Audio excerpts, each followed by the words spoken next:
Ok Quentin, bienvenue sur la chaîne, comment tu vas? Merci, ça va bien et toi? Ça va très très bien. Donc donnons un petit peu de contexte Quentin, on a déjà eu l'occasion de travailler ensemble. Tu étais venu effectuer un week-end de formation, il y a de ça un petit moment maintenant autour Ouais, du... c'était en janvier 2022, quelque chose comme ça. Ouais, ouais, c'est ça, autour du MOXIE, autour du Ouais, profilage. Tu avais fait un profilage toi-même également. exact. Euh, donc au-delà de ça, voilà, pour ceux qui ne te connaissent pas encore, dis-nous un petit peu qui tu es et qu'est-ce que tu fais, et on partira ensuite dans divers sujets qu'on voulait traiter aujourd'hui. Ok, super. Alors, pour contextualiser un peu, moi, je m'appelle Quentin Bourré, je suis coach dans le CrossFit. Donc, j'ai fait une formation STAPS à l'origine avec une maîtrise en ingénierie du mouvement humain. Et puis, j'ai commencé du coup le CrossFit en 2013, donc ça Hmm. va faire maintenant 10 ans. J'ai commencé à coacher dans le domaine en 2015. J'ai fait pas mal de boxe, surtout en région parisienne. Et puis après, j'ai déménagé en Haute-Savoie assez récemment. Donc, Ok, on est très loin. plus très loin. Mais, euh, mais voilà, globalement. Et puis, je me suis intéressé à peu près au moment du confinement à d'autres méthodologies d'entraînement. Je voyais que j'avais des douleurs, que j'avais du mal à progresser, je stagnais. Donc, je commençais à feuilleter pas mal de choses. Et puis, c'est là que je suis tombé sur le travail de Training Think Tank avec tout ce que faisait Evan Paycon. Et c'est quelqu'un qui m'a voilà, beaucoup inspiré. Puis après, je suis tombé sur ta chaîne à toi, tes vidéos, et puis j'ai vu, bah, attends, il fait des moxies, il fait des podcasts avec Evan. Euh, bon, il parle français, c'est toujours plus facile aussi de communiquer. Tu sais que les Français, on n'est pas les plus doués en anglais. Et puis, je me suis, du coup, bah, j'ai pris contact avec toi pour que tu nous apprennes bah, comment utiliser le Moxie, comment faire le traitement de données. Et puis depuis, bah, j'arrête pas avec les Moxie, je les utilise au quotidien moi-même dans mes entraînements. J'ai aussi évalué pas mal d'athlètes, pas autant que toi, je pense, mais j'en ai fait pas mal aussi. Et puis j'entraîne aussi mes athlètes avec quand j'ai la possibilité. Voilà. Ouais, bah c'est super intéressant et il y avait plusieurs sujets dont on voulait traiter aujourd'hui, notamment les Moxie. Tu m'as dit que tu avais quelques questions et je pense que ce serait intéressant pour les auditeurs de savoir comment tu les utilises au quotidien, comment est-ce que tu les mets en application à la suite de ce week-end qu'on a fait ensemble, parce que bien sûr, il y a pas qu'une manière de faire. Donc je pense que même pour moi, hein, ça va être très très intéressant de connaître ta perspective sur ces outils maintenant et comment tu les mets en application dans ta discipline sportive. On voulait aussi parler de tes entraînements de manière générale. Il y a eu Ouais. et même depuis l'année dernière, hein, déjà, on en parlait à ce moment-là, des ajustements que tu as faits, juste sur ta méthodologie de manière générale et des progrès que tu as pu voir. Et finalement, on voulait parler aussi d'entraînement respiratoire. Donc, on a un petit peu de pain sur la planche. Je Ouais. pense, Il y a- je il y pense a qu'on tout peut, à faire. on peut commencer avec le Moxie. Je pense Ouais. que, en tout cas, moi, c'est ce qui m'intéresse là, vu que tu l'as mentionné. Donc, dis-nous un petit peu comment tu l'as, on va dire, entrepris depuis le départ et depuis qu'on a bossé ensemble. Et ensuite, comment est-ce que ta pratique avec le Moxie a évolué depuis ce moment-là? Qu'est-ce que tu fais différemment? Qu'est-ce que tu fais encore pareil? Qu'est-ce que tu as peut-être complètement mis de côté? Ça m'intéresse de savoir comment les choses ont évolué pour toi avec ce Moxie. Alors, comment ça s'est passé au début? Je suis resté dans vraiment ce que tu nous as appris sur la formation avec le test 4.1. Je suis resté vraiment là-dessus pendant peut-être 2, 3 mois. Je me suis testé moi, j'ai testé des amis. Au début, voilà, bah, parce que c'est plus simple de commencer comme ça, de faire avec des gens qu'on connaît que de trouver des clients. Qu'est-ce que c'est que ça que le Moxie? Est-ce que ça vaut vraiment la peine? Ouais. Voilà, et puis du coup, on est resté vraiment sur ces profils-là. Et puis après, j'ai regardé un peu ce que Moxie Monitor faisait. Et puis là, j'ai découvert le 5, le 5.1. C'est celui-là où tu fais 2 fois 5 minutes. 5-1-5, ouais. Ouais, et je suis tombé sur un algorithme qu'ils ont où en fait, tu analysais les données avec l'algorithme. Donc après, j'utilisais quand même le tableau que tu nous avais fait. Je l'avais un peu modifié pour qu'il fonctionne avec le 5.1. Au niveau des temps d'effort, tout ça, c'était un peu différent au niveau des calculs. Mhm. Et puis j'étais vraiment axé à l'époque sur bah, les limitations de la VO2 max, quoi. Tu es limité au niveau cardiaque, respiratoire ou utilisation. Et j'étais vraiment obsédé par ce truc-là pour trouver des facteurs limitants. Et puis à force de tester des gens, je me dis, putain, merde, c'est beaucoup plus compliqué que ça. En fait, c'est pas aussi simple que ça de trouver la limitation de quelqu'un. C'est pas Il y a des gens, alors chez qui c'est assez limpide, surtout quand ils sont limités en utilisation. Il y a voilà, quand tu vois un athlète qui a des pourcentages assez hauts de saturation en effort max, tu te doutes qu'il y a un peu de travail à faire au niveau de la fonction des mitochondriales, l'utilisation de l'extraction de l'oxygène. Et puis même, il y a plein de choses que j'ai commencé après à lire à ce sujet, comme que des fois, ça pouvait venir de la respiration. Si la personne n'accumule pas assez de CO2, au niveau de la courbe de dissociation de l'oxygène, on tend un peu plus vers la gauche. Du coup, l'extraction d'oxygène est moins bonne. Et puis, je me suis dit, OK, il va falloir avoir une approche un peu plus holistique des choses que de rester dans un carcan sur les limitations. Je pense qu'en fait, c'est un bon repère, mais on peut vite se perdre et faire des erreurs de jugement rien qu'avec ça. Et j'ai eu des grosses réflexions derrière vis-à-vis de moi, parce qu'en fait, le plus dur que j'ai eu à analyser, c'était moi, en fait. Parce que j'étais entre le cardiaque et le respiratoire, et en fait, j'arrivais pas à trouver. Je me dis, mais attends, je fais des protocoles respiratoires ou des protocoles cardiaques? Et en fait, j'essayais de monitorer en fonction des entraînements, et je me suis beaucoup perdu avec ça. Et des fois, il faut. Ouais. Alors, attends. Parce que j'ai mon Siri qui s'est activé. Ah, moi, Et qui m'a il posé nous, une question. il Je sais nous pas si tu as écoute. entendu. Non, j'ai pas entendu, non. Et, ouais, il a coupé l'écouteur, il m'a mis un truc et ça m'a fait bugger. Et du coup, ouais, j'en étais. Ah ouais, je me perdais clairement dans mon analyse de ce que j'avais besoin pour mes entraînements. Et puis, je passais des heures à essayer de comprendre le truc, quoi. Ça C'est, devient vraiment contre-productif. Ouais, je te rejoins complètement là-dessus. Et par rapport au premier jour avec le Moxie, je pense que j'ai eu une évolution qui est très, très similaire à la tienne, dans le sens où, au début, c'est vrai que cette idée, ce modèle, ce concept des facteurs limitants, et de se dire est-ce que c'est le musculaire, est-ce que c'est le cardiovasculaire, est-ce que c'est le respiratoire, ça donnait peut-être une perspective déjà un petit peu nouvelle par rapport à ce qu'on avait l'habitude de voir. Donc, ça donnait un chemin à emprunter, et il semblait qu'avec le Moxie, on puisse extraire certaines données qui nous permettent de départager ces différentes limitations. C'est vrai que, un peu comme toi, j'ai pas mal changé de bord sur ce sujet-là. J'ai encore la vidéo sur les différents facteurs limitants sur ma chaîne YouTube, et on me pose encore des questions des fois, et je dis, ouais, Ouais, mais ça, c'était il y a 2 ans en arrière, 3 ans en arrière. J'ai pas mal changé d'avis ouais. depuis. Ouais, mais c'est ça. Et je pense qu'aujourd'hui, avec le Moxie, je dirais qu'on a un point de mesure qui est périphérique, qui est local. Et à mon avis, c'est un petit peu dangereux de commencer à extrapoler des choses au niveau respiratoire, au niveau même cardiaque. Alors oui, normalement, le cardiaque, on regarde la courbe de fréquence cardiaque. Est-ce qu'il y a un plateau en haut? Est-ce que ça dénote d'une limitation? Mais au final, je pense que ouais, on allait peut-être trop loin dans l'analyse de ce paramètre unique qu'est le MOXIE, plutôt que, comme tu l'as dit, d'avoir une perspective un petit peu plus globale sur la personne, sur les différents facteurs qui peuvent limiter. Et comme tu l'as dit après, hein, des protocoles d'utilisation, des protocoles cardiaques, c'est des choses que nous, on conceptualise et qu'on catégorise de cette manière-là. Mais au final, tout entraînement est holistique et va bien entendu taper dans tous les systèmes. Alors oui, selon le type d'entraînement, les adaptations ne vont pas être pareilles. Mais je pense en effet que ce concept des systèmes ou des facteurs limitants est très intéressant.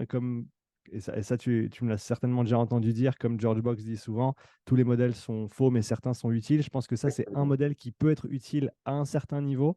Mais si c'est le seul prisme que tu utilises, tu vas peut-être tendre à te perdre un petit peu. C'est ça, je suis tout à fait d'accord avec toi. Et tu vois, moi, je suis même parti après sur essayer de profiler la force. Donc, c'est-à-dire, je D'accord? fais du profilage sur le squat. Il y avait Evan, il avait donné des protocoles là-dessus où tu augmentes en charge d'un certain pourcentage par C'est rapport à ton ça. RM à chaque fois. Et tu essayes en fait de déterminer quand est-ce qu'il y a la compression, quand est-ce qu'il y a l'occlusion veineuse et ensuite quand est-ce qu'il y a l'occlusion artérielle. Alors, Alors, comment est-ce que tu vois ces choses-là aujourd'hui? Parce que moi, là aussi, j'ai beaucoup changé. D'ailleurs, le THB, je le regarde même plus. Je le ah ouais, connecte, mais ouais. je le regarde même plus. Comment est-ce que tu as pensé à évoluer sur ces facteurs-là depuis ce moment-là? Alors, sur le moment, je me suis dit, ouais, c'est génial, on peut même profiler la force, savoir les pourcentages sur lesquels il faudrait travailler. Puis après, j'ai testé 5-6 athlètes. Je fais, putain, je comprends rien au THB. Le truc, j'arrive pas à l'analyser. Ouais. Et je regardais les trucs que j'avais trouvés sur Moxie, que certains avaient postés sur le blog de Moxie pour interpréter les données. Puis ils disaient, bon, que c'est dur d'interpréter, mais il faut regarder quand est-ce que le THB il change. Et puis, je me suis dit, mais en fait, ça devient assez laborieux. Mm. Alors, il y a des fois, franchement, ça marchait super bien. Il y a des athlètes, il y a des trucs, ça fonctionnait. Et Ouais. puis, il y a des gens que tu réinterprètes le truc, mais 50 fois. Et puis, tu fais, mais merde, attends, l'athlète, il m'a payé pour ça. Il faut quand même que je trouve. C'est pas facile. Donc, en fait, des fois, on est un peu comme, je dirais, alors c'est une analogie qui peut être peut-être particulière, mais comme un médecin, en fait, qui va essayer de diagnostiquer un patient, trouver qu'est-ce qui va pas, et c'est pas garanti que le traitement qu'on mette en place soit le bon, en fait. Il n'y a rien qui est garanti. Et c'est ça Mhm. qui n'est pas forcément facile, peut-être pour que les gens y comprennent, c'est que ça reste de la science, on interprète des choses, on essaye de comprendre ce qui se passe, mais des fois, ça reste de l'hypothèse. Bah je te dirais que c'est tout le temps de l'hypothèse en fait. Ah ouais, c'est Parce que, ça. et après, c'est le programme que tu vas appliquer où tu vas pouvoir tester ton hypothèse. Et je pense que Exactement, c'est ça. je pense qu'à mon avis, c'est au-delà des méandres du THB et des autres mesures dans lesquelles on peut se perdre. Et comme pour référence, pour les gens qui nous écoutent et qui n'utilisent pas le Moxie au quotidien, le THB, c'est une deuxième mesure que nous donne le Moxie. D'ailleurs, ils sont juste là, ils sont en train de charger. Donc le MOXIE, c'est ça. Il y a un émetteur, deux récepteurs derrière. C'est de la lumière, c'est du NIRS, de la spectroscopie au proche infrarouge. Ça émet une lumière. Selon si l'hémoglobine et la myoglobine sont chargées en oxygène ou pas, ça réfracte la lumière de manière différente. L'algorithme de l'outil permet de départager en gros la proportion d'hémoglobine, myoglobine qui est saturée ou non. Et ça nous donne un équilibre. Et il y a le THB aussi qui, à la base, était censé nous donner l'hémoglobine totale. Ouais. Euh, ayant parlé à Roger, le fondateur de Moxie, et à Andrew Feldman, qui était un des co-développeurs de l'outil, eux préconisent même aujourd'hui de ne pas regarder le THB parce qu'il y a trop de facteurs qui l'influencent. Tu parlais justement de ces différents facteurs de compression au niveau de la force et potentiellement, il y avait cette idée presque au niveau des occlusions et presque des seuils d'occlusion, si on veut bien, avec des transitions aussi sur le spectre de force notamment. La grande difficulté, à mon avis, et c'est ce que je comprends aujourd'hui de cette mesure, c'est que le THB va avoir au minimum trois facteurs qui vont l'influencer. Le premier étant la vasodilatation métabolique, c'est-à-dire que quand tu utilises l'oxygène au niveau local, tes vaisseaux vont s'ouvrir pour laisser passer plus d'oxygène et plus de sang et donc plus d'oxygène. Donc on a ce facteur-là qui influence. On a une augmentation du flux sanguin directement dans les capillaires qui est certainement due à une sécrétion ou au relâchement d'oxyde nitrique au niveau de l'hémoglobine même. Donc ça, c'est un facteur de vasodilatation directe. Pour venir contrer ça, on a le système nerveux sympathique qui vient fermer en fait les vannes et les tuyaux parce qu'on n'a pas assez de sang pour alimenter toute notre masse musculaire en même temps. Donc, il faut choisir. Donc, il faut répartir de manière intelligente et c'est ce que fait le cerveau. Et troisième, on a les compressions mécaniques du fait de la contraction musculaire qui vient en gros appuyer sur les vaisseaux sanguins. On a ces trois facteurs. Et à mon avis, à l'heure actuelle, en tout cas avec mes connaissances et à ma connaissance avec cet outil, on ne peut pas départager ces trois facteurs. Et donc, c'est quasi impossible en fait de dire par rapport à ce signal de THB, qu'est-ce qui l'influence, qu'est-ce qui se passe vraiment. En tout cas, moi, j'en suis là aujourd'hui, je ne sais pas toi. Bah, j'essaye de faire des. Alors, moi, je ne l'utilise pas pour monitorer en soi mes entraînements, mais j'essaye toujours de le comprendre et de D'accord. voir s'il y avait un lien avec ce que j'ai mis en place, à me dire, OK, est-ce que là, c'était une vasoconstriction sympathique? Est-ce que là, c'était une vasodilatation, comme tu dis? Est-ce que bah, c'est la production de CO2 après des intervalles qui fait que le THB monte vraiment? Et puis, des fois, j'ai des trucs de ouf, c'est que je n'ai pas les mêmes choses sur la jambe gauche et droite. Alors que je suis pas dans une, j'ai pas de douleur, Mm. j'ai pas de blessure à une jambe qui pourrait expliquer ça. Et je me dis, bah, merde, est-ce qu'on peut vraiment faire quelque chose de cette donnée?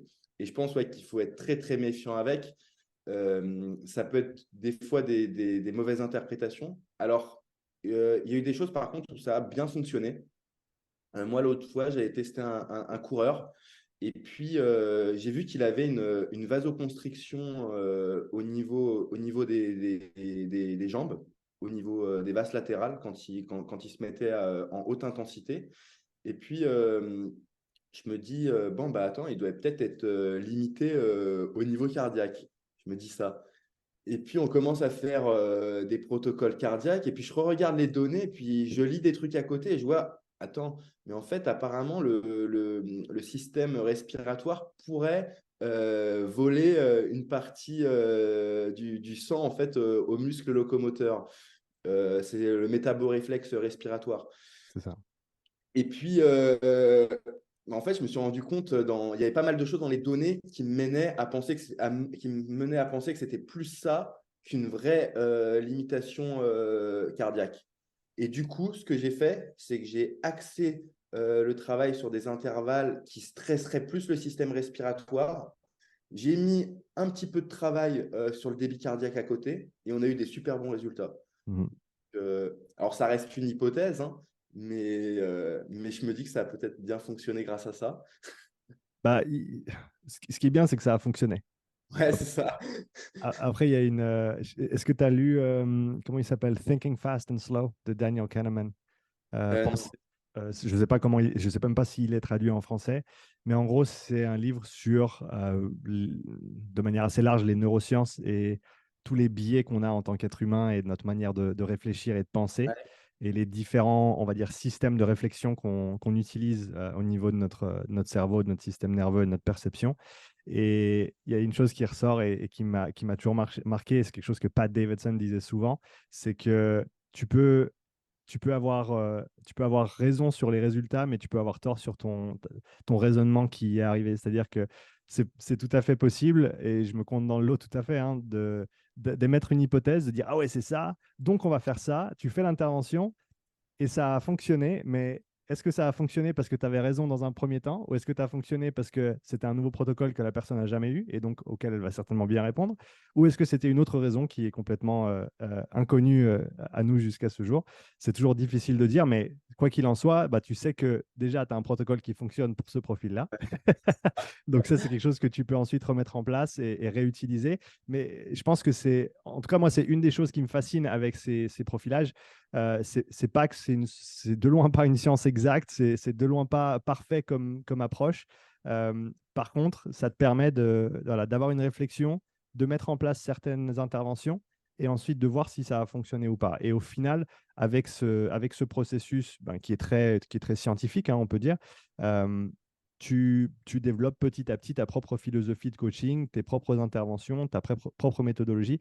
Et je pense que c'est là où c'est intéressant, ça te force à tester, retester et à voir ce qui fonctionne vraiment.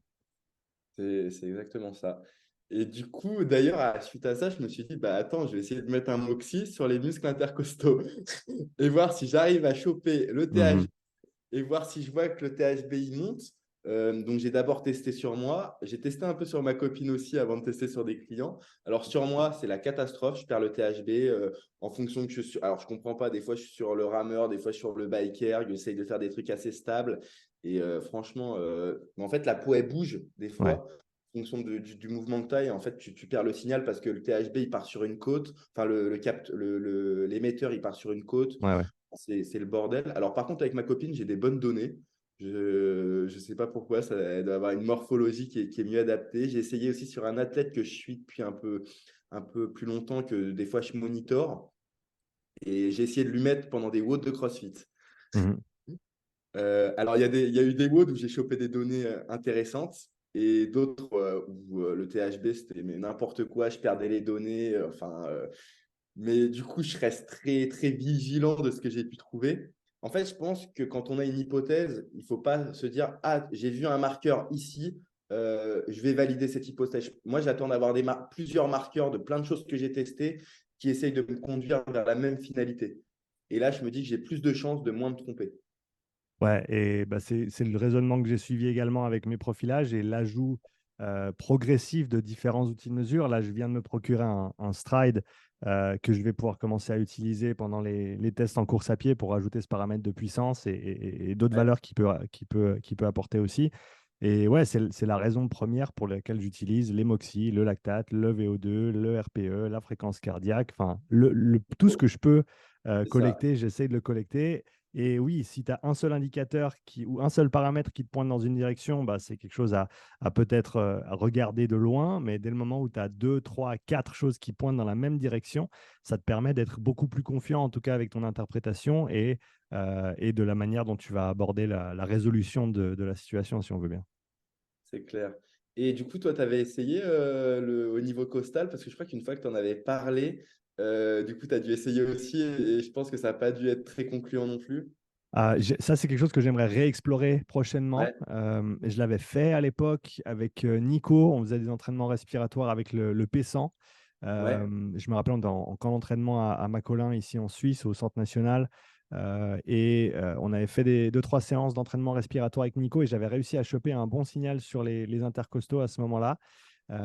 Mais au final, enfin, ce qui est super intéressant, c'est que tu peux montrer que oui, en effet, l'entraînement respiratoire sollicite les muscles intercostaux et donc par extension, on peut extrapoler que ça va bien entendu recruter le diaphragme et le fatiguer. D'où la réponse, l'adaptation et les améliorations de performance qu'on a derrière. Ça, c'est bien documenté. Euh, mais au final, je dirais que cette mesure des intercostaux sur l'entraînement respiratoire, c'est presque plus de la curiosité ou peut-être de la physiologie de terrain où tu vas montrer en c'est fait ce qui ça. se passe. L'exploration. Et je pense que comme outil pédagogique, ça peut être très intéressant hein, de montrer, voilà, en effet, regarde, on voit tes muscles respiratoires qui sont sollicités, qui commencent à changer en termes de tendance d'oxymétrie, et ça peut être très intéressant. Et c'est clairement des choses que je souhaiterais investiguer un petit peu plus loin. Il y a un papier qui est sorti tout récemment, là, un collègue Tomek qui a fait, alors, je vais voir si je le retrouve dans mes papiers ici. Ouais, voilà, je vais le mettre à l'écran pour les gens que ça intéresse. Ça s'appelle Restoring Muscle Training Induces Additional Stress and Training Load in Well-Trained Triathletes, Randomized Controlled Trial. C'est donc mon collègue Tomek avec qui j'avais eu la chance de faire un petit camp d'entraînement avec Sam Ledlow en mars dans les Pyrénées. Je l'avais rencontré là-bas, il était en train de mettre en place cette étude. Donc, il a comparé les effets d'un outil qui utiliserait, en guillemets, la méthode ou l'approche du Voluntary Isocapnic Hyperpnea, ce qui veut dire hyperpnea, c'est une hyperventilation volontaire. Ici, volontaire, isocapnique avec les mêmes niveaux de CO2. Donc, ça, c'est fait avec le Breathe Way Better. En l'occurrence, c'est la première étude qui référence le Breathe Way comme outil. Et on a aussi le Inspiratory Pressure Threshold Loading, qui est la méthode de résistance utilisée, employée par le Power Breathe. Et ils ont comparé en gros ces deux outils et les effets de fatigue que ça peut engendrer sur des triathlètes qui sont bien entraînés. Donc ça, c'est voilà, la première étude qui référence le Breathe Way Better et plus d'éléments dans la direction de cet entraînement respiratoire. Voilà, petite parenthèse pour ceux que ça intéresse. Ah, super intéressant, ça, je vais la regarder, ça m'intéresse bien. Ouais, ben, je te l'envoie après, il y a aucun Ouais, problème. c'est sûr. Donc ça, c'est... Est-ce qu'il y avait d'autres points que tu voulais aborder avec le Moxie? Tu m'avais dit que tu avais quelques questions. Je ne sais pas si j'ai pu y répondre ou si tu veux me les poser maintenant. Au niveau, est-ce que tu te sers des données pour toi déterminer est-ce que tu as essayé de déterminer la désoxyhémoglobine? Et le problème, c'est qu'il disait, j'avais lu des choses que Evan disait que c'était moins lié au THB, sauf que dans le calcul, tu vois, tu utilises le THB. Et je lui avais posé la question, j'ai jamais eu de réponse à ce sujet, donc je ne sais pas si toi, tu avais l'info. Dès le moment où, bah, comme je t'ai dit, depuis un bon moment maintenant, j'utilise pas le THB. Donc, toute mesure qui impliquait le THB comme valeur, je m'en sers plus. Donc, oui, je le calculais à un moment donné et je j'ai pas un assez gros sample pour le dire. Il y avait des tendances qui étaient intéressantes en termes de pente, en termes de changement de pente, de plateau vers une augmentation. Ça, je m'en rappelle. Il faudrait que je reparte sur toutes mes données que j'ai collectées jusqu'à maintenant et que je refasse tous les calculs et que je regarde ce que ça donne. Mais honnêtement, comme je t'ai dit, dès le moment où le constructeur même de l'outil a dit qu'il fallait se méfier de cette mesure, je me Pas suis, mon enfin, signe. ouais, pour moi, ça veut dire, Sean, perds pas ton sommeil là-dessus et concentre-toi sur les choses qui sont, entre guillemets, validées et bien utilisées. Donc, ouais, voilà, malheureusement, pour te répondre, c'est pas quelque chose c'est plus quelque chose que j'utilise ou que je regarde même parce que est-ce que ça peut être intéressant de le regarder de manière même abstraite? Oui, mais j'ai assez de choses à regarder et je vais pas m'embrouiller la tête avec des choses sur lesquelles j'arrive même pas à raisonner parce il y a trop de paramètres qui l'influencent et on n'est même pas sûr de la validité de la mesure. Donc voilà, malheureusement, non. Ouais, parce que moi, du coup, j'avais testé, je voulais trouver, j'avais un ultra, un athlète de ultra trail. Mhm, Du coup, je me suis dit, ça pourrait être intéressant d'essayer de trouver son fat max quand il court. mhm, Du coup, j'avais vu un article là-dessus sur la désoxyhémoglobine et puis le lien par rapport au fat max. Du coup, j'avais réussi à trouver quelque chose qui ressemblait à vraiment un point de rupture. Et puis, du coup, je l'avais fait beaucoup courir à cette allure-là pour qu'il apprenne à utiliser au maximum ses graisses. Et en tout cas, bah, j'avais eu des bons résultats aussi avec ça. Donc quand même, le Moxie est un bon outil pour vraiment avoir pour mettre en place quelque chose qui fonctionnera plutôt bien derrière. mhm. Donc, assez utile, on ne peut pas dire le contraire. Non, je pense que c'est tout à fait utile. C'est clairement un outil de terrain. J'en parlais avec Jem il y a quelques jours. Jem Arnold, que j'ai eu sur le podcast plusieurs fois, qui fait lui-même des études avec les Moxie, avec TrainRed, avec d'autres outils de NIRS aussi, qui bosse beaucoup là-dedans. Et il m'a dit, d'après lui, il y a vraiment c'est vraiment un outil de terrain, en fait, qui te permet d'avoir des résultats intéressants, de tirer certaines conclusions. Par contre, c'est pas le meilleur outil ou c'est pas un outil qu'on devrait utiliser pour essayer d'extraire euh, on va dire des extrapolations mécanistiques, c'est-à-dire d'expliquer A, B, C, comment est-ce que tout fonctionne, dans quel ordre, avec quelle valeur, avec quel paramètre.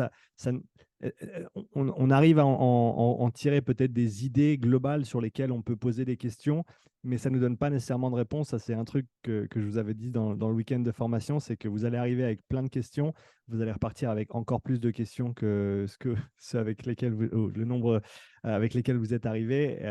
Donc, ouais, voilà, faut être prêt à se poser des questions, mais il semblerait que ça, tu l'aies bien fait en tout cas, et que tu arrives à malgré tout l'utiliser assez fréquemment, quoi. Bah ouais, maintenant je me concentre surtout sur la SMO2 et je fais pas mal de calculs sur la pente, donc le delta SMO2. Mhm. Ça, je trouve ça super intéressant, surtout quand je mets en place pas mal de séances de ce qu'on appelle les Maximal Steady State Training, Ouais. qui va être de rester à l'équilibre. Et puis, par exemple, pour un crossfitter, je trouve que c'est assez intéressant d'essayer de travailler sur des durées comme ça, de 20 minutes, trouver ta puissance max que tu peux maintenir. Ça, je me suis vachement aussi inspiré de ce que faisait Evan, hein, Paycon. Je vais pas dire que c'est pas quelqu'un qui m'inspire beaucoup dans certaines de mes prises de décision. Je trouve que c'est assez intéressant ce qu'il fait. Et de voir l'évolution au fur et à mesure de cette donnée. Puis j'essaye de lier ça avec des séances pour le faire progresser, type des séances de lactate shuttle, Mhm. d'over-under ou des choses comme ça pour essayer de faire grimper les puissances au fur et à mesure quand je vois que ça stagne en faisant juste du steady pace. Et ça fonctionne plutôt bien en fait, d'allier d'autres choses que j'ai lues ailleurs au niveau de la préparation, d'autres méthodologies d'entraînement. Aussi, il y a quelqu'un qui m'a pas mal inspiré, c'est Carol Ispi. Je trouve qu'il est super intéressant. Et du coup, à cause de lui, je me suis mis à essayer de retravailler avec la HRV. Ouais. Euh, et du coup, je m'amuse à comparer les données que j'ai avec le Moxie et les données du DFA Alpha 1 sur Run Analyze. Et c'est assez marrant. Alors, il y a des séances, j'ai des trucs où j'ai une bonne corrélation et des séances où le DFA, il n'est pas interprétable ou je ne sais pas ce qui s'est passé, je ne comprends pas. Donc voilà, c'est toujours le même principe en fait, c'est qu'on a des outils, mais malheureusement, si on n'en a qu'un seul, je trouve que vaut mieux pas faire des interprétations derrière si on n'a qu'une seule variable sur Ouais. laquelle se baser. Ouais. C'est C'est- ça. Ou alors, il faut bien comprendre l'utilité la validité même de la mesure et la prendre dans son contexte et pas essayer d'extrapoler des trucs genre ah, tu as le THB qui monte, donc tu es limité au niveau respiratoire, qui était une manière d'opérer assez classique hein, dans le monde de Moxie il y a quelques années de ça et peut-être que certains l'utilisent encore. Personnellement, je pense que c'est un petit peu comme si tu as mal t'as mal à l'épaule gauche Et puis, on va te dire, ah ouais, c'est ton troisième petit doigt sur le pied droit, c'est à cause de ça que, et tu commences à tirer des liens, et puis tu te dis, ouais, tout est connecté. Bah oui, mais est-ce qu'on peut vraiment tirer une ligne causale entre ces deux éléments ou pas? À mon avis, il faut faire très attention de ne pas aller trop loin et d'interpréter l'outil à son échelle et dans le domaine d'applicabilité pour lequel il est fait, et pas aller au-delà de ça, quoi. Ah ouais, c'est exactement ça. C'est tout à fait les... J'ai pas d'autre chose à ajouter là-dessus. Ok, Mais ouais. super. Est-ce que tu avais d'autres questions par rapport au Moxie, ou est-ce qu'on a fait un peu le tour? Ouais, non, globalement, on a fait le tour. Après, je me demandais si toi, tu faisais des calculs de corrélation aussi, des choses comme ça. Tu avais Non. essayé de Alors, faire ça. pas. Alors, ce que j'essaie de faire, c'est oui, je regarde les corrélations entre différentes mesures que je prends pendant le test. Ouais. Donc là, je me suis amusé récemment à sortir toutes les données de tous les tests que j'avais fait sur des crossfitters sur vélo pour qui j'avais des valeurs de lactatémie et les paliers, etc. Donc, j'ai pu établir des normes, j'ai pu établir des moyennes, j'ai pu établir des distributions pour les hommes, les femmes, etc. Et j'essaie de regarder les corrélations entre les différents paramètres. Donc, à quel point il y en a quelques-unes que j'avais regardées, notamment avec les gens que je teste, j'ai très souvent leur puissance critique avec les 3 et 12 minutes. Donc, j'ai leur W'. J'essaie de regarder, par exemple, est-ce qu'il y a une corrélation entre le W' et le lactate au deuxième seuil, en se disant, techniquement, en tout cas de manière conceptuelle, plus ton W' va être important, ta réserve de travail à haute intensité, ton compte épargne, si on veut bien, euh, plus cette réserve est conséquente. Et théoriquement, plus on devrait voir des valeurs de lactatémie hautes au deuxième seuil, étant donné que c'est plutôt sur des profils musculaires, musculeux, qu'on va voir ces gros W' et qui vont avoir tendance à exprimer des valeurs de lactatémie absolue plus hautes que des gens qui seraient peut-être un peu plus fins, plus profil endurant. Donc, j'ai regardé quelques éléments comme ça.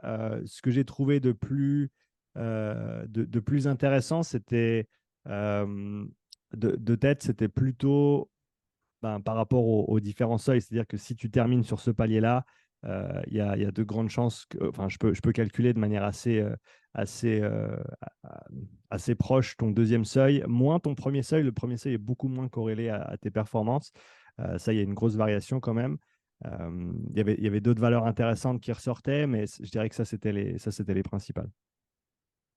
Ouais, bah, pour rebondir sur ce que tu as dit sur on va dire un peu du morphotype, que les gens qui sont un peu plus musculeux vont avoir des valeurs de lactate plus élevées, ben, en fait, ça m'a fait venir à un raisonnement que j'ai eu, une introspection que j'ai faite sur moi et par rapport à tout ce que j'ai pu collecter en données, puis à mon passé. Pour contextualiser un peu les choses, tu vois, quand j'ai commencé le CrossFit, j'ai fait énormément de WOD très courts, type 21-15-9, Mhm, énormément commencé. Et j'ai eu une super progression avec ça. Et mhm, je pense que ça correspondait très bien à la répartition de mes fibres que j'avais. Je pense que j'ai beaucoup de fibres très glycolytiques, qu'on appelle les fibres non oxydatives. Et, ce type d'entraînement, ça a super bien fonctionné. Pour te dire un truc, c'est qu'à l'époque, j'avais peut-être un Fran à 3,50 ou quelque chose comme ça. Et puis j'étais en STAPS, on avait comment dire, on s'entraînait pour le 800 mètres. Alors moi, j'avais jamais fait de 800 mètres de ma vie. Le premier 800 que j'ai fait, avant qu'on commence le cycle, j'ai dû faire 3 minutes ou un truc comme ça. Enfin, c'était vraiment pas terrible. Et puis, alors, j'arrivais même pas à mettre d'intensité, j'étais pas dans le truc. Et puis, on a fait le cycle. À côté de ça, je commençais à travailler sans faire vraiment, tu vois, des émums un peu. Avec une minute, je fais des thrusters, une minute, faisais des pull-ups, des choses comme ça. Juste travailler la spécificité du Fran. Et puis, à la fin du cycle, à peu près au bout de 3 4 mois, on refait un 800. Et là, le prof, bon, il me prenait un peu pour un nul en athlète. Et puis là, il me voit faire le chrono. Il fait, mais attends, Quentin, tu as eu une progression de malade. J'ai fait 2,15 ou 2,20, quelque chose comme ça. Donc, c'est quand même une belle progression, tu vois, sur un truc aussi court. Bon, alors, j'étais explosé complètement. Et puis, je me rappelle que peut-être 2 3 semaines plus tard, je fais un Fran. Et là, je fais 2,20. Et là, je me suis dit, mais attends, comment on peut progresser autant comme ça? Et en ouais, fait, je pense que c'est typiquement le domaine où je suis devenu bon en CrossFit, les WOD de 2 à 5 minutes. mhm, Excellent. Là-dessus, j'arrivais vraiment à faire des bonnes performances.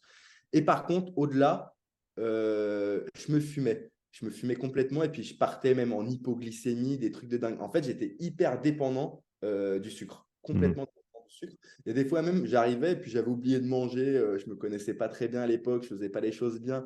Et puis je faisais des WOD de qualif et tout. Et puis là, je faisais des hippos, je finissais dans des états pas possibles. Et des fois, il y a les adhérents qui sont là, alors tu te dis, putain, faut pas que je passe pour une brêle, alors je pousse et tout. Et des fois, je finissais, j'étais par terre, j'arrivais pas à m'en remettre pendant 2 heures, enfin des trucs de dingue. Je pense que j'atteignais des concentrations de lactate qui devaient être monumentales. Ouais. J'étais complètement intoxiqué par les protons. Enfin, c'était un truc de dingue. Et puis après, je me suis mis, alors inconsciemment, hein, à faire énormément de basse intensité. Donc voilà ce qu'on va appeler la zone 2, à faire les WOD en zone tempo. Et là, j'ai vraiment décollé dans mes performances en ajoutant ça. Je me suis mis en fait à apprendre à mes fibres. Alors même, je sais, alors après, on peut croire ou non à l'hyperplasie et à pouvoir recréer des nouvelles fibres. Alors ça, tu vois, on ne sait pas trop là-dessus. Par contre, je pense qu'on peut entraîner les fibres oxydatives qu'on a, celles qu'on dispose, et leur apprendre alors je crois que c'est les navettes MCT1 qu'elles ont, si je ne dis pas de bêtises, qui vont apprendre à recycler du coup ce lactate et le réutiliser en substrat énergétique, si je ne dis pas de bêtises. Je sais qu'il y a les MCT1 et MCT4 qui jouent le Ouais, rôle de transporteur. Il y en a un qui joue peut-être le transporteur au niveau intracellulaire et l'autre exactement. qui joue au niveau du sang potentiellement, si je ne me trompe Ouais, pas. exactement. Je crois qu'en Ouais. fait, les fibres non oxydatives vont envoyer dans le sang le lactate et les fibres qui sont oxydatives vont pouvoir le réutiliser dans la mitochondrie Mm. directement. Et je pense que Ouais. ce qui se passe, c'est quand tu fais de la basse intensité ou de la zone tempo, tu apprends à ta physiologie à mieux réutiliser le lactate que tu as produit et du coup de pouvoir produire des efforts plus longtemps. Du coup, ça m'a mené en fait à plusieurs réflexions de comment optimiser par rapport au profil que j'ai. Et je pense que ça peut aider des athlètes qui se reconnaissent là-dedans à faire des meilleures performances. Moi, par exemple, avant de faire des WOD importants, bah, je vais me charger en pommes-potes. Je prends des pommes-potes et à chaque fois, je fais des bonnes performances quand je fais ça, juste avant. Parce que je pense qu'il faut aussi respecter sa physiologie et comment elle est orientée, même s'il faut quand même entraîner ses points faibles à côté, mais quand même la galvaniser.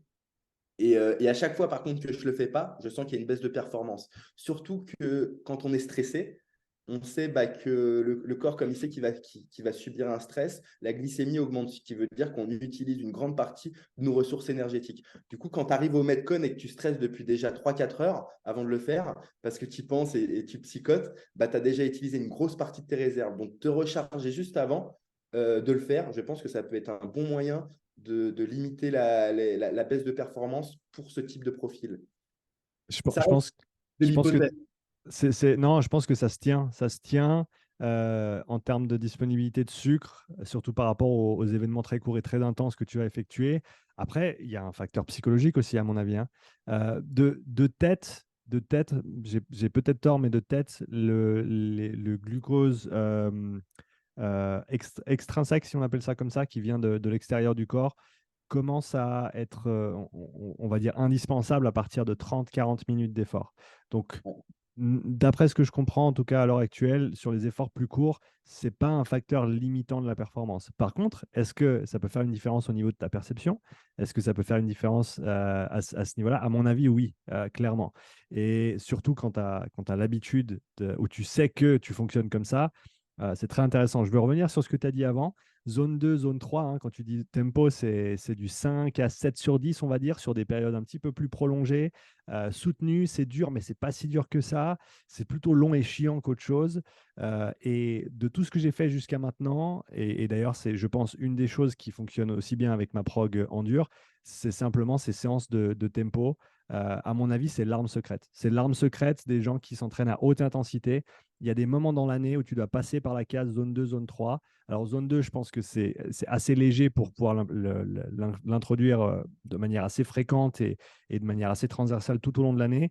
Par contre, ces séances de tempo, et j'aimerais bien avoir ton avis là-dessus, à mon avis, c'est vraiment quelque chose qui te permet d'aller le cran au-dessus, surtout si tu as un profil puissant, que tu manques d'endurance, que tu manques de récupération. C'est de très très loin la zone la moins exploitée et qui peut, malgré ça, te donner les meilleurs résultats pour tous les sports de haute intensité, en fait. Ah, mais moi, je suis complètement d'accord avec toi là-dessus. J'ai testé et j'ai eu des résultats phénoménaux là-dessus. Sur justement le type de WOD qui me mettait dans le mal parce que j'arrivais à pousser fort, typiquement le Fran. C'est une bonne référence, je trouve, pour tester cette progression que tu as vis-à-vis de ça. Mhm. Et puis, j'avais mis en place, en fait, alors, j'avais mis en place ton programme de Brief Way Better, le programme que tu avais créé. Euh, j'en faisais 4 séances par semaine. À côté de ça, je faisais toutes mes séances de CrossFit en zone 3. Donc, en fait, j'essayais de travailler sur un volume entre 20 à 40 minutes. Je suis même monté au bout d'un moment jusqu'à 1 heure Mhm. sur des efforts de CrossFit. Alors, il faut accepter de ralentir. Faut accepter, ça, c'est pas facile. Faut accepter que bah ouais, des fois, peut-être qu'il faut couper les séries parce qu'il y a il y a des efforts qui vont trop te prendre ou alors réduire le nombre de reps. Ce qui est intéressant, mais il faut trouver vraiment en fait le seuil avant que tu rentres dans le mal. C'est-à-dire que peut-être que tu voulais faire 12 thrusters, bah, peut-être qu'en fait, il faut en faire que 8. Parce Mhm. que si tu continues à faire tes thrusters, bah, tu seras plus dans ton équilibre et tu vas passer dans une autre zone et produire beaucoup trop de protons. C'est un peu cette idée-là et c'est ça qui est assez difficile. Il faut vraiment arriver à se concentrer sur le ressenti d'effort. J'ai essayé de monitorer ça avec le Moxie. Je pense que ce n'est pas la meilleure idée parce que surtout quand tu as ce profil-là où tu utilises beaucoup d'oxygène, tu vois, moi, je suis capable, tu me fais faire 10 power snatch, mes épaules, elles descendent à 0% quasiment sur le Moxie. Donc, alors que, en fait, le problème, c'est que ça, c'est ma réserve au niveau local. La réserve systémique, globale dans le corps, elle va être complètement différente. Parce que si je prends un autre endroit, bah, j'aurai peut-être beaucoup plus d'oxygène. Donc, c'est un peu faussé. Et je pense qu'il faut quand même faire attention à monitorer avec les Moxie et les WOD. Ouais, c'est un bon point et j'ai eu un échange avec Asaf, Stéphane et Daniel, trois coachs. Asaf qui est plutôt côté recherche et cyclisme, Stéphane qui est un coach CrossFit niveau 4 en Allemagne et Daniel qui est en Autriche si je ne me trompe pas. Et on a eu une conversation d'1 heure et demie sur le podcast par rapport au Moxie et son application, son implication, le monitoring. Et ça, c'est un des trucs qui ressortait. Je pense que pour ces séances-là, soit il faut que tu arrives à organiser ta séance d'entraînement type tempo CrossFit et d'avoir un muscle qui va être non sollicité et de Ouais. pouvoir monitorer en fait au niveau systémique, comme moi je fais avec un biceps sur un vélo ou un avant-bras sur une course à pied par exemple pour les profilages. Donc soit tu as cette perspective un peu plus globale, parce que c'est ça qu'on cherche en fait, c'est de maintenir cet état interne stable et de ne pas aller au-delà du seuil 2. Et l'alternative, c'est peut-être utiliser le lactate plutôt que même si, bien sûr, il va y avoir des variations importantes au cours de la séance selon la modalité que tu emploies. Mais si tu arrives à structurer les choses de manière intelligente et d'avoir une baseline intéressante avec plusieurs séances que tu vas faire, je pense que tu peux absolument monitorer ce qui se passe durant une séance à la fin de chaque segment, que ce soit des AMRAP, des EMOM ou des séries de peut-être 8 minutes en continu, 10 minutes en continu avec 2 minutes de repos et ensuite tu repars. Je pense que ça peut te permettre de maintenir la stabilité. Après, il y a bien sûr l'outil ultime qui est accessible à tous, c'est la perception de l'effort. Et donc, pas se Ça, mentir, bien le s'écouter. meilleur. Sur ça, c'est le Ouais, meilleur, clairement. ouais, à mon avis, c'est Par clairement le contre, cas. il Ouais. faut accepter de mettre l'ego de côté. Ah Et bah ça, ça. ensuite, j'ai remarqué que c'est très, très, très compliqué. Moi, j'ai appris à le faire maintenant. Et c'est vrai que des fois, si tu vois avec des gens, ils vont se dire, moi, ça m'est arrivé, oh putain, Quentin, bah, il est pas ouf et tout, il va tranquille, il est pas très essoufflé dans ses entraînements. Et des fois, en rigolant, je leur dis, ouais, t'inquiète, on verra quand on fera le mode de qualif. Je sais que ça va fonctionner. Et du coup, moi, j'avais mis en place ça. Et puis là, je me retrouve à faire un Fran. Et j'ai fini le Fran, limite à la fin. Ça m'est jamais arrivé. Les 9 dernières pull-ups, mais je pouvais encore en faire 20. Et là, j'ai fait, OK, d'accord, je crois que j'ai trouvé ce qui fonctionne pour moi. Ouais. Et honnêtement, je pense que c'est ce qui va fonctionner pour beaucoup, beaucoup de monde, simplement du fait que ces domaines temporaux et ces temps d'effort sont littéralement jamais travaillés dans le CrossFit. Alors oui, est-ce que de temps en temps, tu as un hero WOD d'1 heure? Ouais, mais c'est pas un entraînement, c'est un test. Et faire un entraînement où tu t'autorégules, où tu restes à 6, 7 sur 10 maximum, où tu vas pas au-delà, où tu n'es jamais vraiment dans le rouge, mais c'est dur et c'est long, et tu fais le travail de manière qualitative, ça, c'est quelque chose, à mon avis, qui est encore très peu utilisé. Et pour, comme tu l'as dit, hein, dans ce que tu as mis en application en multimodal et ce que j'ai pu mettre en application au niveau monostructurel, même sur du vélo, le transfert, il est ahurissant. J'ai eu des gens qui reviennent vers moi qui me disent mon endurance de gym va mieux qu'avant alors qu'ils ont fait un programme vélo. Tu te dis, ouais, mais qu'est-ce qui se passe?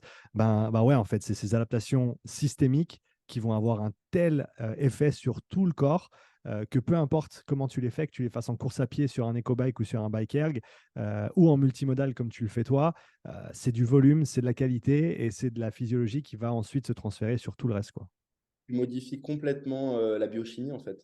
Mhm. Alors moi, j'ai fait aussi je faisais les deux, hein. Je faisais aussi du monitoring. Alors, je faisais les séances de CrossFit à cette intensité-là et je faisais des séances à côté monitorées avec les Moxy où je regardais la SMO2 sur de l'assobike, sur de la Cool. Kyrg. Et un autre truc que j'ai mis en place là qui fonctionne plutôt bien, c'est ma basse intensité. Je la fais à la fin de mes efforts intenses. Ouais. Alors, j'ai mon hypothèse là-dessus. Tu me diras ce que tu en penses et si tu es d'accord. Alors, j'ai remarqué que quand j'avais fait des efforts assez intenses et que je fais de la basse intensité derrière, je suis obligé de ralentir énormément par rapport à d'habitude. Ouais. Alors, je pense que c'est parce que les fibres sont probablement fatiguées et du coup, je vais utiliser plus d'oxygène parce que je suis plus dans un effort oxydatif que glycolytique parce que j'ai pas mal vidé mes réserves. Du coup, en fait, j'oblige peut-être mon corps à travailler sur le domaine où il est faible, en fait. Tu vois l'idée à ce Ouais, ouais, moment-là? je vois ce que À tu veux éviter dire. les autres ressources.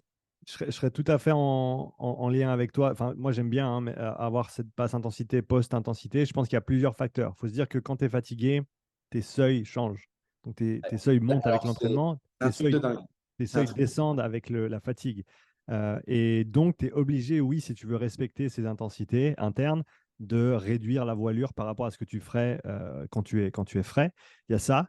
Il y a le fait que ben, tu es plein de protons, tu es plein de lactates et qu'il faut bien recycler tout ce qu'il y a là. Donc, sur ces efforts de basse intensité, post-haute intensité, tu vas être forcé à recycler en fait tous ces éléments-là. Et je pense qu'il y a un paramètre de durabilité qui est très très intéressant, de prolonger l'effort, de rendre la séance plus longue en durée totale, parce que ça aussi, c'est à mon avis un des points faibles de l'approche actuelle compétitive CrossFit, c'est que tu as des watts qui sont souvent très durabilité. intenses, et je caricature, mais je pense que je vais pas trop loin en disant ça, tu me corriges Quentin, bien entendu. On manque un petit peu sur le facteur de durée sur les séances de manière globale. Ouais, c'est le gros point faible, c'est la durabilité. Moi, je l'ai vu pendant des années. Mes performances stagnaient parce que je ne travaillais pas ces domaines d'intensité qui permettent d'augmenter la durabilité. Et Mhm. c'est ça qui va te permettre aussi d'être plus performant en compétition. Parce qu'en fait, le CrossFit, en compète, c'est pas un WOD. C'est maintenant, des fois, là, l'autre jour, on a fait les Battle of Normandie avec des copains. Et je leur ai dit, bon, les gars, moi, je m'entraîne un peu différemment et tout. Eux, ils s'entraînent vraiment à la méthode CrossFit et tout. Et puis, moi, j'étais surpris parce que j'ai tenu tout le week-end super bien. Je suis arrivé, dis-toi, je sais plus, c'était la 7e épreuve à faire un max au snatch. Et j'ai fait une barre que j'ai pas faite depuis hyper longtemps, mais assez facilement. Et j'étais super surpris. Et ça, cette durabilité, je l'ai vraiment améliorée grâce à ces intensités-là. Mhm. Et ça, c'est un gros, gros point. En fait, pour moi, le CrossFit, ça devient de l'endurance quand tu te mets à faire de la compète comme ça. Parce qu'il va falloir maintenir ses ressources pendant longtemps. C'est ça, et tu pourrais presque même dire que plus ton niveau est haut, plus ça devient un test d'endurance. Enfin, tu le vois aux Games, hein, c'est 4, 5 jours de compétition avec des événements qui durent plus d'1 heure des fois. Enfin, ça change assez rapidement. Et comme tu l'as dit, quand tu es sur une compète même de 3 jours, ben, le dimanche après-midi, s'il n'y a plus personne parce que tu as le nerveux dans les chaussettes et tu n'as aucune récup, ben, ça peut faire la différence. Ouais. Je le vois, tu vois, le dimanche, tous les athlètes qui étaient autour de nous, ils étaient, ouais, je suis éclaté, j'ai envie de dormir, je suis fatigué et tout. Moi, je me disais, bon, j'ai dû bien m'entraîner, je me sens bien et tout, je suis réveillé, j'ai encore de la banane et j'arrivais encore à pousser. Et je pense que c'est clairement la clé.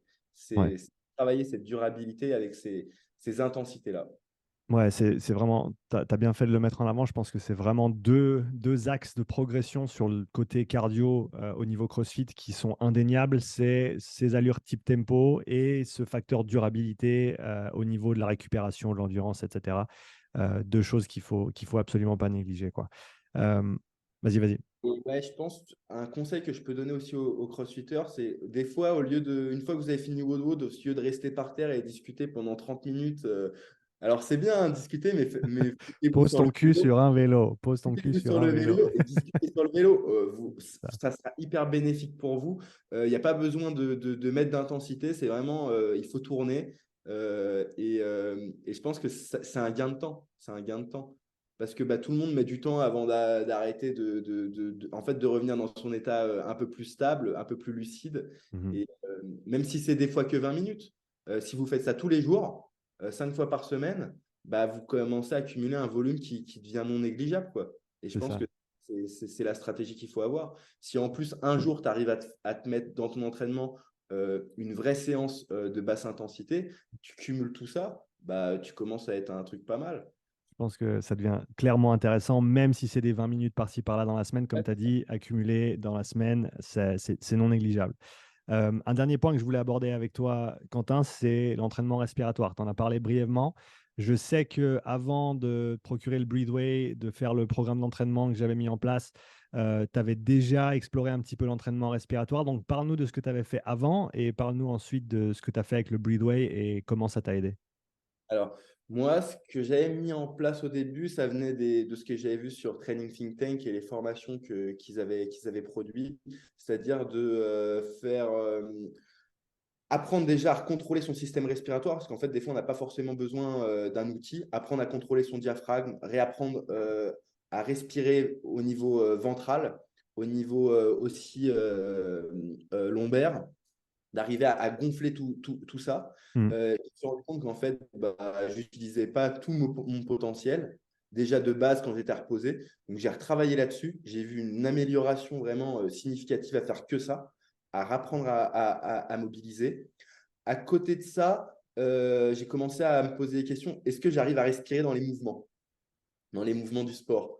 Et là, je me suis rendu compte qu'en fait, bah, j'étais à l'ouest, quoi, complètement. Et puis, j'ai commencé à faire du gros travail de postural briefing. Mhm. En fait, en bas d'un front squat barre à vide et travailler à respirer avec des tempos, inspirer sur 3 secondes, bloquer la respiration, expirer sur 6 secondes. Après, voilà, il y a plein de protocoles qui sont possibles. Après, commencer à le réintroduire sur des mouvements dynamiques progressivement. Donc, que ce soit sur du touch and go en barbell snatch, en gymnastique, quand tu as la tête à l'envers aussi. Mhm. En fait, il y a toutes ces positions à tester du sport, déjà statiquement, et se dire, OK, est-ce que je sais respirer dans toutes ces positions? Si déjà, j'ai pas ça, ben, en fait, je cherche à progresser sur des trucs qui sont peut-être trop compliqués, alors que qu'un truc qui est tout simple, je ne le maîtrise pas. Et je pense que le CrossFit est hyper dépendant de ces trucs-là parce qu'il y a tellement de postures. Combien de personnes, tu vois, quand tu les coaches, ils sont en apnée dans plein de mouvements. Et tu te dis, mais déjà, si vous apprenez à respirer, si vous vous concentrez sur ça, on va avoir des super résultats. Et j'ai essayé de mettre ça en place des fois dans des cours de CrossFit. Alors, les gens, il y a des gens qui vont être réceptifs parce que ouais, ils veulent progresser. Et puis d'autres qui sont, ouais, mais moi, je veux me mettre la tête à l'envers. Moi, je suis là pour me dépenser. Je m'en fous de faire ça. Mais attends, Mhm. Quentin, au début, les gens, ils me regardaient comme un fou. Mais attends, mais qu'est-ce qu'il nous fait faire là? Il nous fait faire des séances de CrossFit yoga. On ne sait pas trop ce qu'on fait. Et bah, j'ai eu des bons retours là-dessus au bout d'un moment. J'ai eu des bons effets sur moi.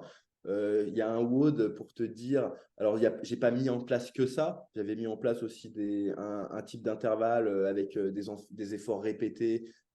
C'était un WOD qui m'avait traumatisé. Je ne sais pas si tu en avais entendu parler. C'était le 20.1. C'était 10 tours. Ouais. 8 power snatch à 43 pour les hommes, 29 pour les filles et 10 burpees facing the bar. Le haut des Open, c'était juste avant, je crois que c'était juste avant le Covid ou quelque chose comme Ouais. ça. J'avais fait le WOD et je m'étais dit, mais attends, mais Quentin, mais c'est pas possible. Grosse remise en question, mais j'ai été mauvais. J'avais mis, je sais pas, 14 minutes ou un truc comme ça. Les mecs, ils faisaient ça en 10 minutes. Je me suis dit, là, tu as la ramasse, il y a un truc qui va pas. Et puis, je me suis mis à travailler ma respiration sur les burpees, à travailler ma respiration sur les power snatch, à commencer à faire des intervalles où je mettais ça en pratique. Et je refais le WOD juste avant les Open. D'ailleurs, c'est les meilleurs Open que j'ai fait après en 2021. C'était mes meilleures performances. Et puis, je refais le WOD et je le fais je le tiens en EMOM, le WOD, du coup. Et je me dis, mais attends, ça change toute ma vision de l'entraînement. Je n'ai pas l'impression de m'être entraîné, mais vraiment dur Mhm. pour avoir une amélioration de 4 minutes, quoi. Je me dis, mais c'est un truc de dingue. Et déjà là, j'ai compris l'intérêt de l'entraînement respiratoire. Ouais, c'est Et puis après, il y a eu le brief web better. Je me dis, putain, il faut que je fasse et tout. Toi, tu as voulu lancer le truc de tester les protocoles. Et puis j'ai mis en place et j'ai senti clairement une différence aussi sur mon contrôle respiratoire à l'effort. Parce qu'en fait, là, tu vois vraiment tes volumes. C'est ça qui est super avec le brief web better. Et le programme, moi, je l'ai recommencé déjà 3 fois depuis le début. Alors là, maintenant, je vais essayer de regarder un peu aussi. Il y a des programmes, je crois, sur Brief Web Better qui donnent pour changer un petit peu de stress et partir sur un peu d'autres types de protocoles, voir un peu ce qui se fait différemment. Mais le protocole, en fait, on peut même le refaire plusieurs fois et observer toujours des progrès. Parce qu'en fait, des fois, on va être focalisé sur augmenter son score sur le test de coordination. Mais finalement, la progression, des fois, ça peut être de faire le même score, mais avec plus de volume, en fait. ça.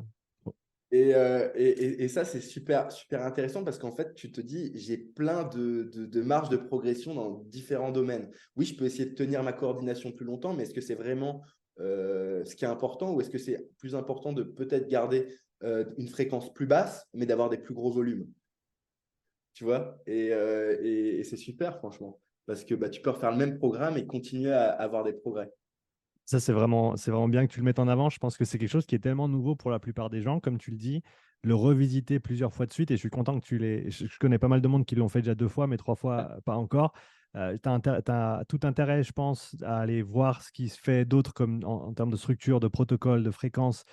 C'est aussi des choses que je veux plus élaborer dans les mois qui viennent. D'ailleurs, j'ai eu un call avec Luc, Luc, qui est le fondateur du Bleedway, il y a de ça une semaine, et il m'a montré en gros tous les développements de l'application qu'ils sont en train de mettre en place. Bientôt, la prog, même celle que je fais moi, tu pourras en gros y accéder directement via l'application. C'est-à-dire que tu auras tes entraînements qui seront euh, livrés directement sur ton application et tu n'auras plus qu'à suivre le métronome devant toi, même avec les variations de fréquence, etc. Donc ça, c'est des choses qui sont en train d'être développées. Ça va être très intéressant. Et oui, il faut que je mette à jour le programme aussi avec un cycle un peu plus avancé, peut-être pour ceux qui veulent aller plus loin. Mais déjà, celui de base, comme tu l'as dit, la plupart des gens vont pouvoir en bénéficier encore et encore, simplement du fait qu'à chaque fois que tu arrives sur la prog, ben, tu arrives avec une nouvelle perspective, avec de nouvelles capacités. Ça te permet de pousser un petit peu plus loin. Je pense que le facteur coordination neuromusculaire, hein, la demande que ça place au niveau de ton système nerveux pour recruter ces muscles respiratoires, pour faire ce travail-là, plus tu le fais, plus tu vas devenir économe aussi. Donc ça, c'est un paramètre de performance à considérer, qui est dur à quantifier directement, bien entendu, mais on sait, hein, la force, ça te permet d'être plus efficient au niveau de ton recrutement neuromusculaire aussi. Ben, c'est le même principe, c'est des entraînements de force et d'endurance. Donc tous ces principes s'appliquent aussi. Quentin, je veux déjà te remercier d'avoir pris ce temps pour faire ce petit échange. Ça faisait, comme tu l'as dit, un petit moment qu'on n'avait pas parlé, et je suis content qu'on ait pu faire le tour de toutes ces différentes idées, le MOXIE, les entraînements, l'entraînement respiratoire. Qu'est-ce que tu vas tenter de mettre en place dans les mois qui viennent? J'espère qu'on pourra refaire un call comme ça dans quelques temps pour faire une petite mise à jour. Avec grand plaisir. Là, écoute, j'ai envie de tester des choses un peu nouvelles, de m'éloigner un petit peu du CrossFit et de faire un peu de l'entraînement vraiment hybride, Hmm. c'est-à-dire faire des grosses barres en squat et puis dans la même journée courir le miles en 5 minutes. Donc là, j'essaye de m'entraîner Super. sur des choses-là un petit peu différentes. Je me détache un peu de la compétition. Je me suis aussi rendu compte que je me suis mis dans le CrossFit et puis tu te mets beaucoup la pression, tu veux avoir des gros résultats de performance. Et puis des fois, je me suis dit, OK, est-ce que c'est ça qui te rendra vraiment plus heureux ou est-ce que tu as envie de t'amuser dans l'entraînement et tester des trucs? Et en fait, je me rends compte que c'est ce qui me correspond le plus. Faire de la compétition tout de temps en temps, c'est fun, c'est chouette. Mais j'ai envie aussi de m'amuser dans l'entraînement et de faire des fois des trucs et de pas me dire, OK, j'ai le CrossFit, il faut que je sois prêt, je vais pas aller faire une rando demain parce que là, il y a trop de dénivelé, donc l'excentrique, ça va faire que j'ai des courbatures le lendemain et je serai moins bon. Tu vois, j'ai pas envie d'avoir. Tu vois, en fait, finalement, on fait du CrossFit pour être résilient, mais quand on est obsédé par l'entraînement derrière, on devient plus du tout résilient dans sa vie. Et je me suis dit, attends, il y a un problème. Tu fais du CrossFit, mais tu fais pas une rando parce que tu as peur que ça te fatigue pour tes entraînements. Et là, je me suis dit, merde, parce que ma copine, elle subit ça, elle n'a pas à subir ça non plus, tu vois. Et ça m'a remis un peu les pieds sur terre, d'être moins cloisonné dans mon truc et essayer de faire des trucs où j'ai envie de m'amuser, en fait, tout simplement. Voilà, c'est cette approche-là. Et puis en même temps, tester des protocoles sur moi, de monitorer avec le Moxie. J'ai mis en place des protocoles, des profilages différents de ce que je peux faire et qui sont spécifiques en fait à ce que je veux avoir. Par Mhm. exemple, 2000 mètres rameur. Alors, j'ai pas envie de faire un 2000 mètres rameur avec les Moxie et à chaque fois, tous les 2 mois pour voir. Par contre, faire un 4 fois 500 mètres avec une 30 de récup à l'allure cible.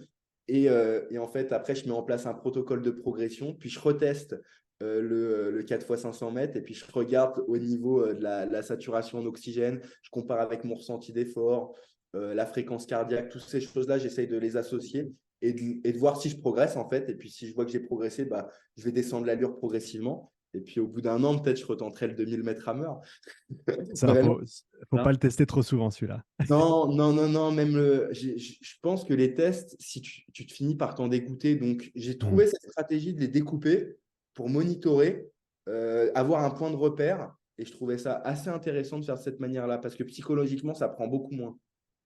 Ouais, absolument. Bah écoute, hâte de voir comment tout se passe. Ouais, Tu me tiens au courant de tes progrès. Et puis, avec plaisir. d'ici quelques mois, on se refait un petit call pour voir comment les choses évoluent. On fait comme ça, super. Bah, Merci, Quentin. merci à toi en tout cas pour l'invitation. À bientôt. Ciao.